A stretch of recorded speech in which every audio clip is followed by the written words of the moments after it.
police officers have read it. What are you thinking when you see cases like George Floyd? For all the police officers here, what would the charges be if one of the bystanders pulled the police officer off of the poor guy?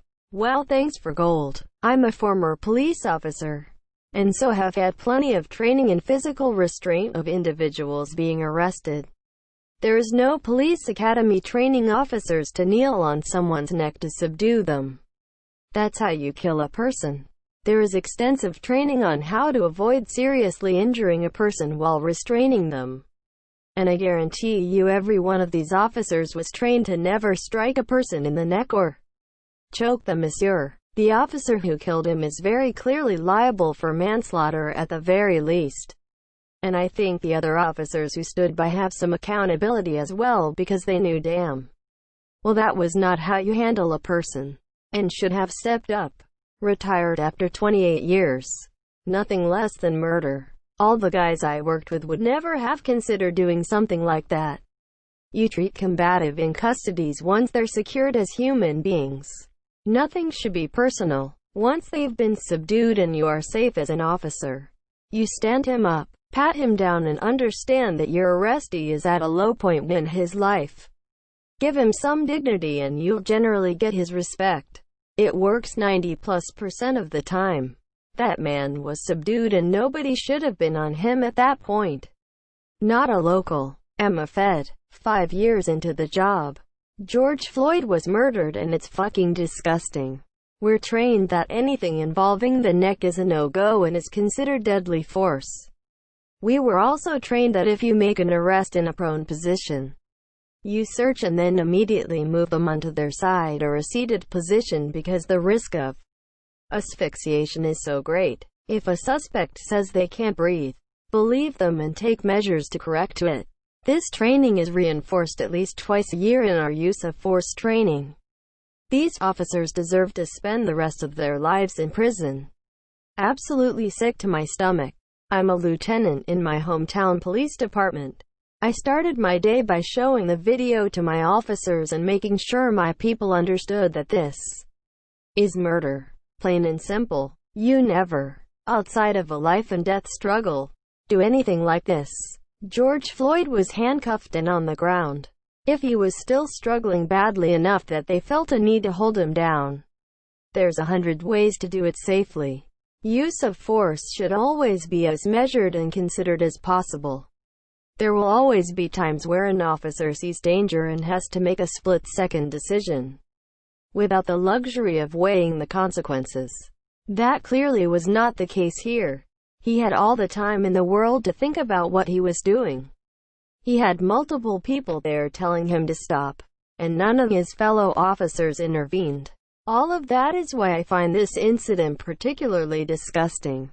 They had so many chances to do the right thing. Luckily, I have the fortune of working with good people who see this shit for what it is. Before the video was over, before I told them that George Floyd died because of this, my officers were muttering things like, "What the fuck is he doing? You can't do that shit, and he needs to get off the man's fucking neck." Made me way prouder to be their leader than any number of arrests they could make to see that their instincts were not to defend the officer. For what it's worth, I'm glad that they were fired. I've heard mention in this thread that one of the officers has been arrested. Which is it if true? I hope they're all brought to justice. Their actions, and lack thereof, were completely unconscionable. Deleted. I'm a police officer in California. I am absolutely disgusted by the office's actions. When someone is in our custody, you must treat them properly. I don't care if they are arrested for murder or forgery. They are a human with a story and they deserve to be treated with dignity and respect. I had tears streaming down my face watching the video of George Floyd. We swore to protect our communities, and that's what we set out to do every day. Putting a knee into the neck of a handcuffed man for an extended period of time isn't protecting. A man has lost his life due to the gross negligence of an evil person. May he rest in peace. Cop here. Disgusted. There are 1,000 reasons why this shouldn't have happened. Simple, easy steps that should have been taken. Lessons that policing has learned over the past 200 years and basic things taught in every academy.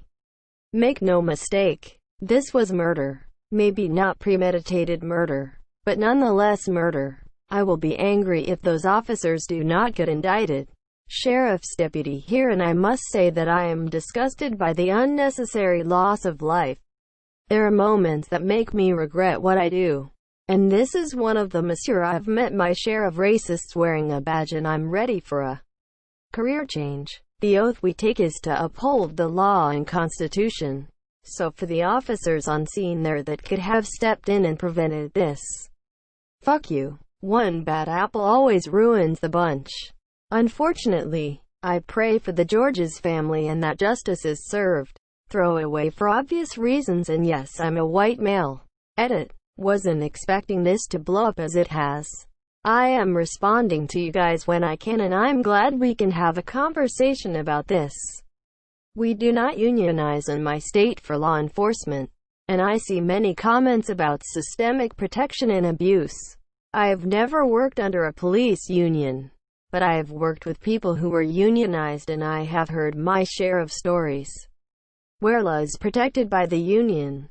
Stories I hear are about union protection from bad leadership, but I can imagine those protections may extend further in cases such as this. I was a cop in the military. In the police academy, this was one of the things that taught us not to do, as it could crush the wind pipe. The only time I was ever taught to use chokes and neck holds was in combat training for deployments. But when we got back, we always had to attend retraining classes to relearn what we can do stateside. As a son of a former police officer, my dad worked really hard to be an honest cop. His department was full of racists. They didn't like him because he was a decent cop. They couldn't do anything wrong on front of hi monsieur. We saw the news together and I saw him wipe a tear, but tried really hard to hide it. I know he's sad and I don't want to push him to talk about it, but we both know things like this is always gonna happen. And that is a really sad fact. I can't possibly understand why a human being would do something like this. I work for a U.S. federal bureau but am not a local police officer. All 4 cops need to go to jail. Derek Chauvin, the cop with the knee on George's neck, should have gone to jail long ago. The guy apparently has a history of doing this. This is his 3rd time in 15 years. Black people need to keep fighting, and white, Asian, Latino people need to support them, monsieur. Justice for cases like this won't come easy, and it won't come soon. But if they keep fighting, I truly believe that one day, eventually, it will come. I used to be police officer. It was fucking embarrassing going out the day after something like this happened. One of the reasons I quit was because I had no pride in my job anymore. For the people doubting if I used to be a cop or not, this is the only proof I really have. In order to get the police officer flair of R, protect and serve, you need to send the mods as pick of your police issued ID. Haven't been to that sub since before I quit, but here it is: https imager.com/a/ducktoonob. Retired. It disgusts me as the job is difficult enough as it is. Working mostly in sensitive neighborhoods, brutality like this makes it far more difficult. Since we're tapping into the police community here, can someone please explain what, if anything, the bystanders could have done to help George Floyd? Call 911 and report police brutality. In all seriousness, what is the preventative action here, since none of the police officers on the scene, 4 of which were physically restraining him, reacted to his being murdered right in front of them? Edit. Thank you, Murder by Modem, for this link.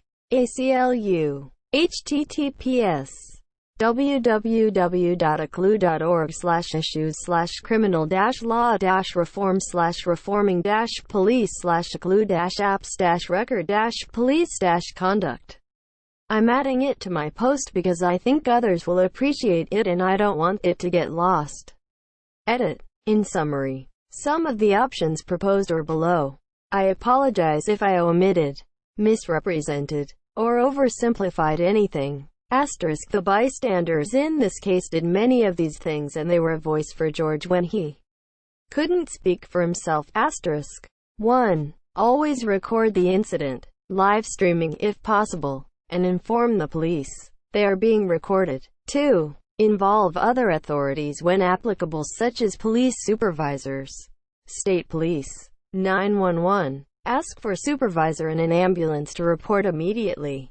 ACLU, FBI. Tell the officers on site that you are involving other authorities. 3. De-escalation. Back any crowd or bystanders away from the scene and officers, while still being able to record the incident.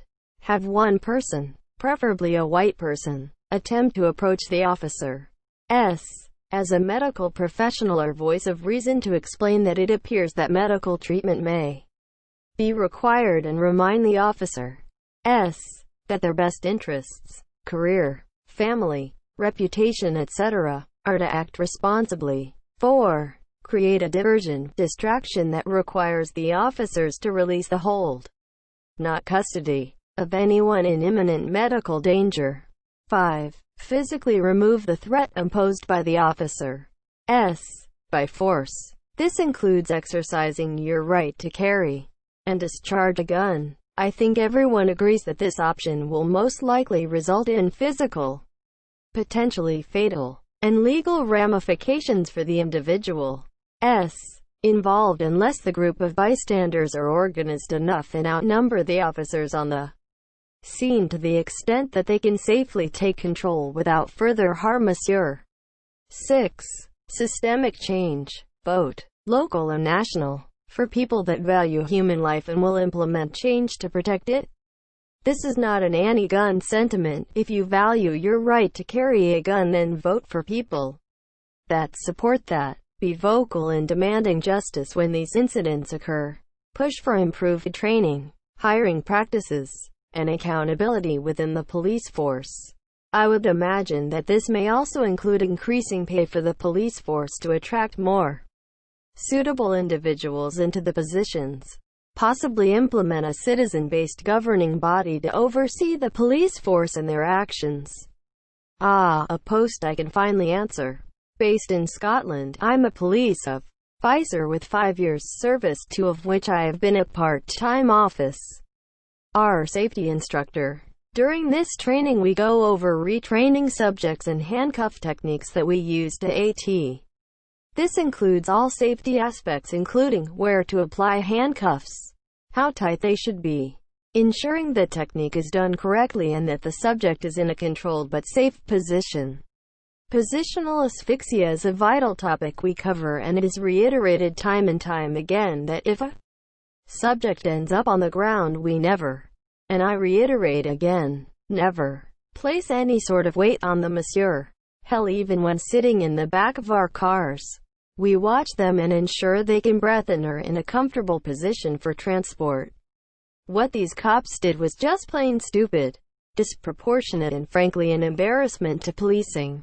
I'd also use disgusting if I'm honest. I just hope that people know we are not like this. Edit. This is my first comment and it has received more attention than I could have imagined, which I thank you all for. To address some points raised in the replies, I appreciate I work in a far different environment, but we still have to restrain subjects while cuffed, and at no point has it resulted in an incident like this or even an officer in the position shown in the video. I absolutely condemn his actions and this should never have happened. As for what was going on his head, I have no idea whether it be red mist or he thought something else. Either way, he should lose his job and face the full consequences of his action. Unfortunately, some hate, as expected, in some replies, which I understand. However, one officer cannot be held accountable for another. So again, I hope people understand that this is a small minority of the job and the rest are always there to help. Stay safe, folks. Serious question to the police officers participating in this discussion. Obviously, there are a myriad of factors that possibly contributed to this incident, from poor training, to an officer being unfit for duty, etc. My question is, How is it possible that the three other officers on the scene took no steps to intervene, or at the very least, check on the status of the victim? Is there any reason for their lack of awareness or decision to stand aside while they, along with many other bystanders, can clearly see the man dying in front of them?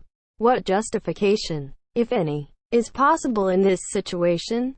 Didn't the same happen in New York a few years ago with Eric Garner being put in a chokehold? Disgusted, especially by the frequency of these events. Glad that I work in a place where we're trained for years before we ever put on a uniform that communication is our greatest tool. Sad to know that this is going to happen again and again. Deleted.